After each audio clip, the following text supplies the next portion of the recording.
Il n'est pas cuisinier de profession, mais un enseignant de chinois à l'école primaire de Hailuguo à Ludin. Cependant, aujourd'hui, il prépare en compagnie des collègues des repas pour plus d'une centaine d'élèves bloqués à l'école par le récent tremblement de terre.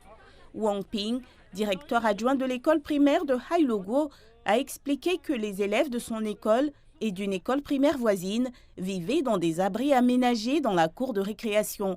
Selon lui, les exercices de simulation de séisme organisés à intervalles réguliers préparent les enfants à savoir quoi faire en cas de séisme, ce qui expliquerait pourquoi aucun élève n'a été blessé. Mais certaines routes à proximité ont été bloquées par des glissements de terrain, bloquant ceux qui sont toujours sur place. Certains élèves pleurent parce que leurs parents leur manquent. D'ailleurs, Wang Ping se rend tous les jours au foyer pour discuter avec eux. Il prend également des photos des élèves pour les envoyer aux parents afin qu'ils sachent comment leurs enfants se portent.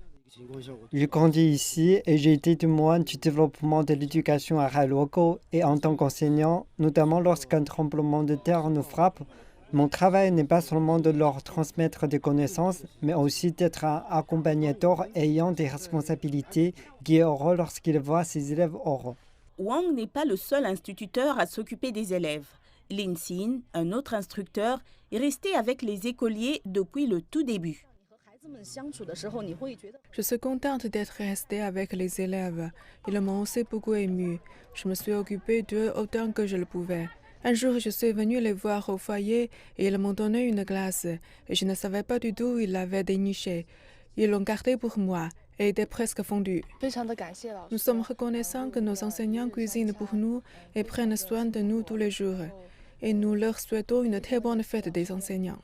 Outre la nourriture et le logement, l'école distribue également des produits de santé de base aux élèves. L'école prévoit aussi d'acheter une télévision pour que les élèves puissent être informés de l'évolution de la situation après le séisme.